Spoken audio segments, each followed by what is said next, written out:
Aprendizaje. Mi grupo está conformado por Linda Cantalán y quien les habla, Romy Huelvas. Introducción del aprendizaje. La mayor parte de nuestras actividades diarias son aprendidas o están influidas por el aprendizaje. El aprendizaje es un cambio permanente en el comportamiento debido a la experiencia. Este es tan importante como los procesos fisiológicos de la respiración y la digestión. Frecuentemente se piensa que el aprendizaje implica la adquisición de nuevas conductas. De hecho, es necesario aprender para poder leer, montar en bicicleta o tocar un instrumento musical. Sin embargo, el aprendizaje también puede implicar la disminución o pérdida de una respuesta que antes era común. Por ejemplo, un niño puede aprender a no cruzar la calle cuando el semáforo está en rojo, a no tomar comida del plato de otra persona y a no gritar cuando alguien trata de dormir la siesta. Aprender a no realizar ciertas respuestas es tan importante como aprender a realizarlas. Reseña histórica del aprendizaje. El filósofo René Descartes plantea la primera explicación a la conducta del ser humano desde leyes de respuesta automática a estímulos externos. Sin embargo, no se desconoce el comportamiento voluntario, por lo que formula una visión dualista conocida como el dualismo cartesiano. En este orden de ideas, el dualismo cartesiano plantea la existencia de dos tipos de conducta voluntaria e involuntaria. La primera se relaciona con el libre albedrío e inicia en la mente, mientras la segunda es producto de estímulos externos que ingresan por los órganos sensoriales al cerebro. Se conectan con la mente por medio de la glándula pineal y finalmente ejecutan una respuesta en la musculatura. Según Descartes, la conducta voluntaria no se desencadena por estímulos externos como la involuntaria. Concepto de aprendizaje. Para la psicología, específicamente la psicología experimental, el aprendizaje se trata de un cambio relativamente estable en la conducta del individuo como resultado de la experiencia. De ahí su gran importancia para el objeto de estudio de la psicología, la comprensión del comportamiento humano. El aprendizaje es ante todo un proceso de adquisición originado por la experiencia. El cambio que produce la adquisición debe ser más o menos permanente. Si esto no ocurre, no habría aprendizaje. Y la permanencia implica memoria, motivo por el cual se ha indicado dos etapas, adquisición y consolidación. La capacidad para aprender se conserva toda la vida, mientras que el deterioro permite la capacidad de seguir aprendiendo, donde entra a mediar el concepto de plasticidad, que permite que no solo las funciones se modifiquen durante la vida, sino que la estructura de la corteza cerebral sea dinámica. Teorías. Primera, conductismo. Esta se enfoca en el estudio del comportamiento observable y cómo se puede moldear y reforzar para producir el aprendizaje. Segunda, constructivismo. Esta se enfoca en el proceso de construcción del conocimiento y cómo el estudiante es un participante activo en este proceso. Tercera, aprendizaje social. Se enfoca en el aprendizaje por observación y en cómo los modelos de conducta pueden influir en este aprendizaje. Cuarto, aprendizaje experimental.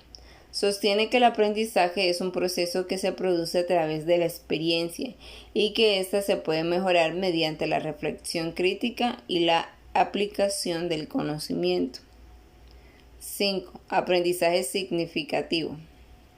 Se enfoca en el aprendizaje de conceptos y significados y en cómo estos se integran en la estructura cognitiva del estudiante. 6. Aprendizaje sociocultural. Sostiene que el aprendizaje es un proceso social que ocurre a través de la interacción con otros individuos más experimentados y la adquisición de conocimientos y habilidades culturales y sociales. Tipos de aprendizaje. Existen 4 tipos: el visual, auditivo, verbal y kinestésico. El visual incluye aprender viendo. Aquí se pueden utilizar tablas, gráficos, organizadores gráficos, bosquejo de la lección, ayudas con imágenes o PowerPoint.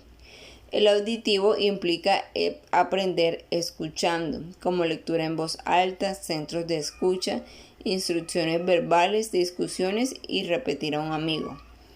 El verbal implica aprender leyendo y escribiendo, como libros y textos, diccionario y toma de notas.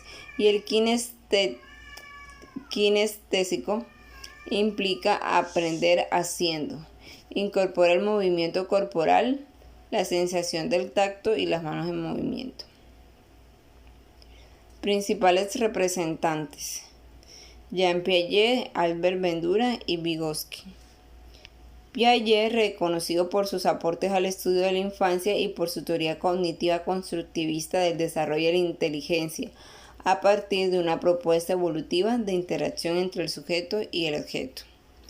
Albert Bandura, él se centró en estudios de tendencia conductual cognitiva, reconocido por su trabajo sobre la teoría del aprendizaje social y su evolución al sociocognitivismo. Vygotsky, destacado teórico de la psicología del desarrollo y fundador de la psicología histórico-cultural y claro precursor de la neuropsicología.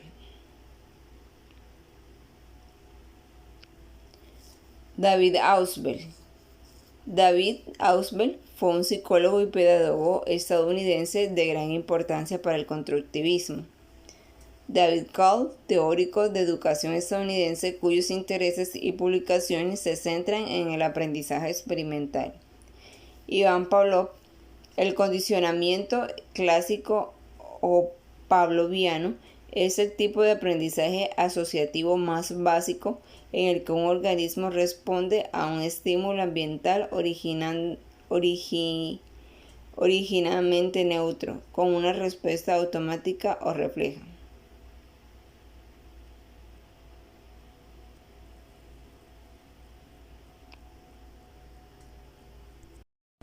Neuroanatomía.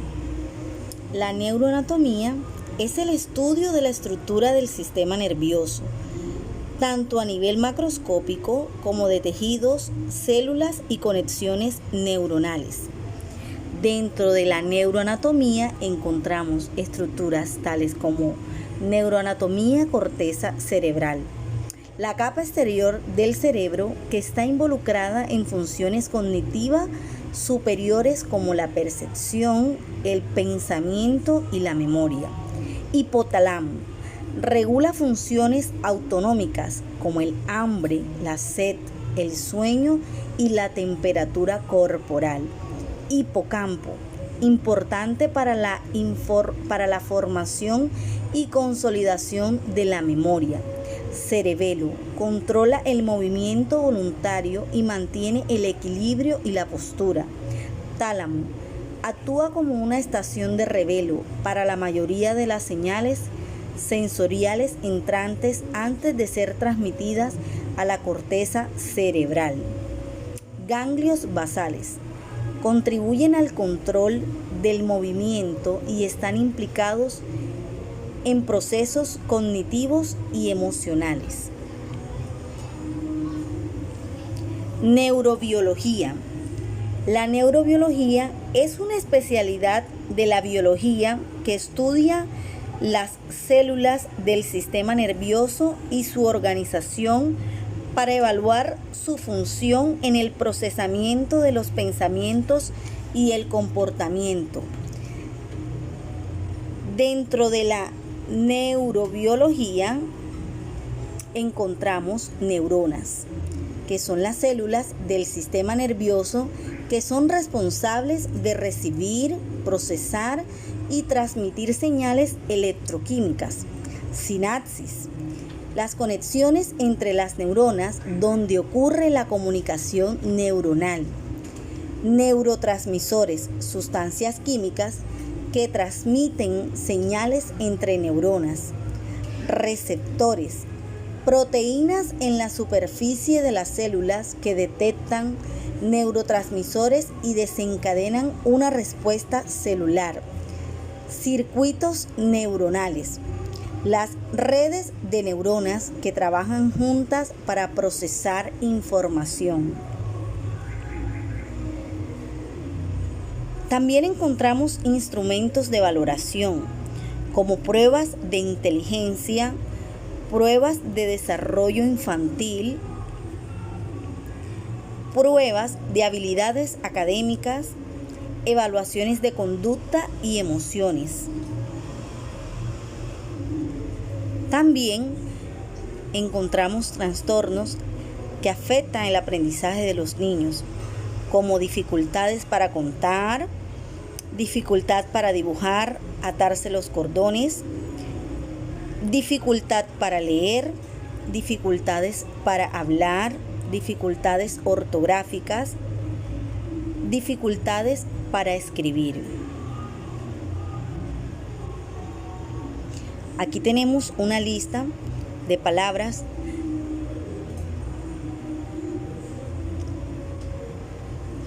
y los referentes de apoyo.